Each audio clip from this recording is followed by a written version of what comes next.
So, Classroom of the Elite Season 3 is finally over. And I'll be honest, deep down, I honestly feel kinda sad that I won't be able to farm videos of this garbage adaptation anymore.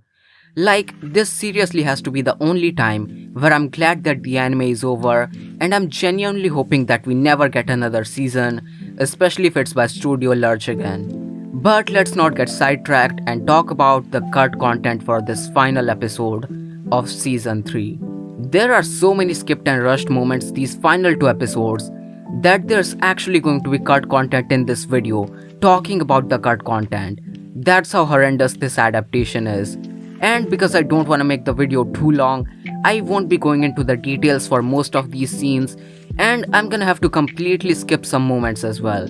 So if you're a light novel reader, comment down below some moments that did not make it into the video. With all that being said though, let's finally start. The episode starts with the Hiyori date, which was supposed to happen in episode 12, but because the anime jammed the Suzune and Manabu stuff into the previous episode, lots of things have been rearranged, and this is also why the video might feel a bit all over the place. The date was completely rushed with lots of cut content, such as Kyo thinking about his deal with Kushida and thinking that he has to decide what he wants to do before the break is over.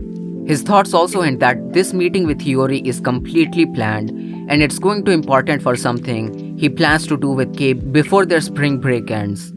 Hiyori and Kyo also stumble upon Ike and Shinohara's date, and there's quite a funny moment where it seemed like Ike was about to say something romantic, but he realizes that Kyo and Hiyori are hanging around and he ends up fumbling.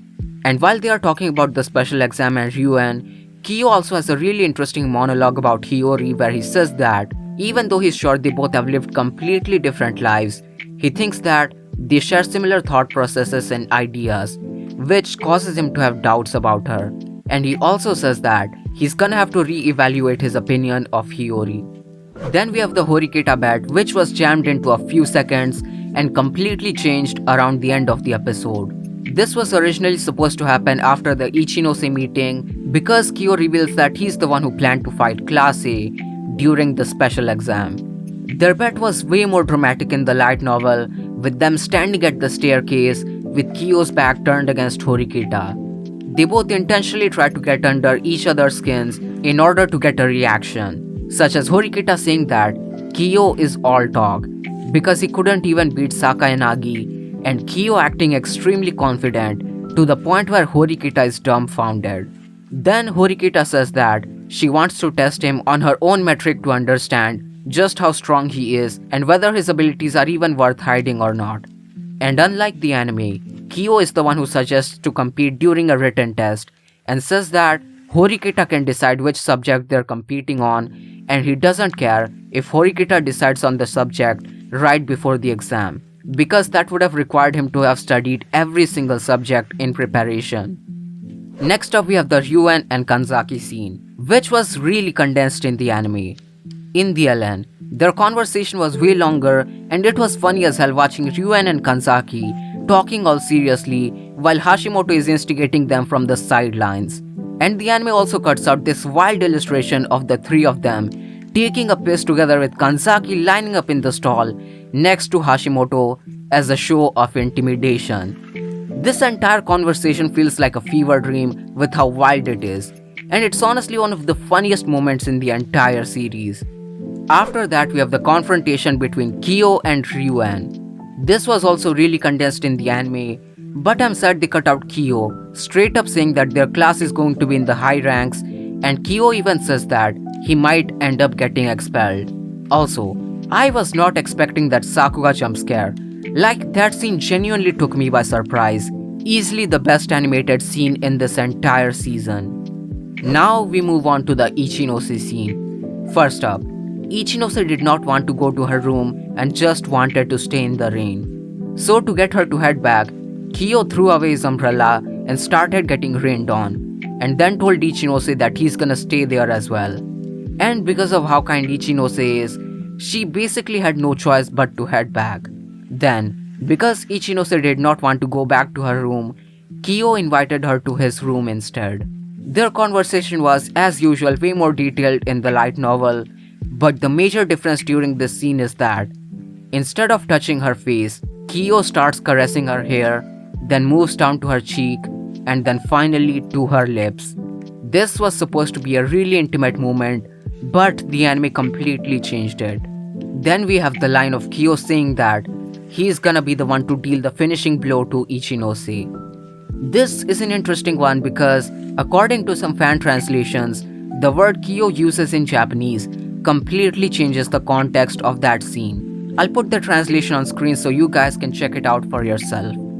And after this Ichinose moment is finally the day when Manabu leaves the school.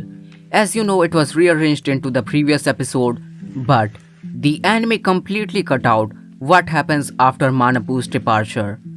First up, Horikita did not actually cry when she met with Manabu, and that was because she was holding it all in.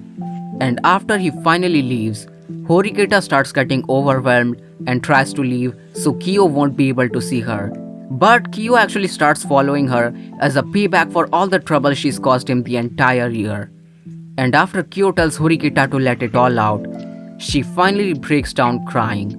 It was such a nice moment for both Kyo and Horikita, so I'm really sad that it got cut.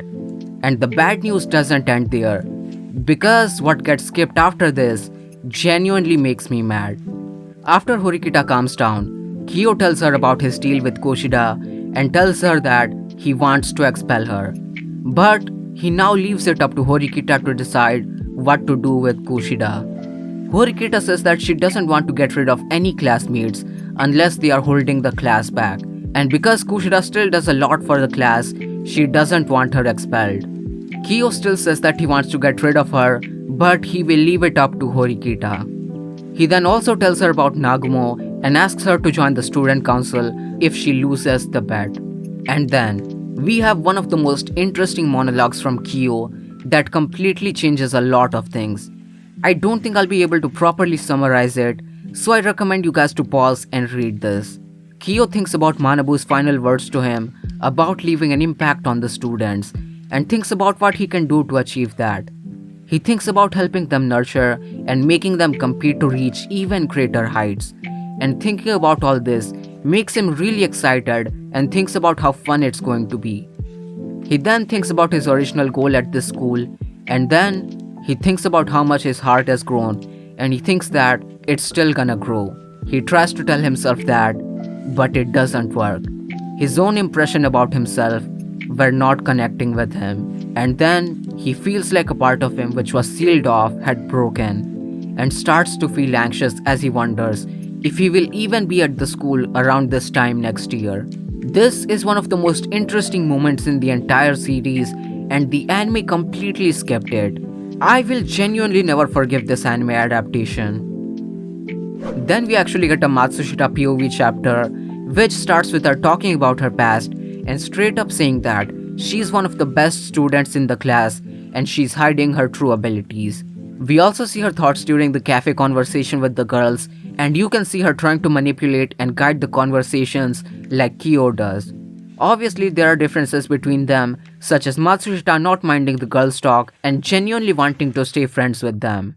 Then we have the Tsukishiro scene, which was really condensed in the anime, but after that, his encounter with Matsushita was actually quite different. First up, it was way longer, and she also asks Kyo about how he seems to have a connection with Kei, and Kyo replies that it's because he confessed to Kei and got rejected that she is weird around him and there's nothing going on between them. And then, he goes over and confesses to Matsushita to prove a point. This was such a funny and out of nowhere scene, so it really sucks that it's getting skipped. Then we finally have the Kei scene to end off the episode. First up, when Kei asks him if he likes her, Kyo says that his heart trembled for a moment and felt like he could answer her with certainty. Then we see Kyo thinking that Kei's tsundere antics were absolutely adorable as she was struggling to be honest with herself. After that, he says that this relationship is necessary for Kei to grow as a person and destroy her parasitic tendencies. He then says that after he's done reading the textbook known as Kei, he would no longer need it. But wonders if there's a future where that wasn't the case and if he would become someone irreplaceable to her. There was a part of him that wished for that and another part who knew it was impossible. So he prays, hoping to become someone who takes care of her. Ending the volume with this illustration. And that should do it for all the cut content this episode. We're finally done with the first year, and my favorite volume got absolutely butchered. I'll be completely honest, I really don't want to see another season, especially if it's by Studio Lurch again. I have at least one more Classroom of the Elite video planned after this, so if you're interested in that, leave a like on this video and subscribe to the channel. Have a nice rest of your day, and hopefully see you guys in my next video.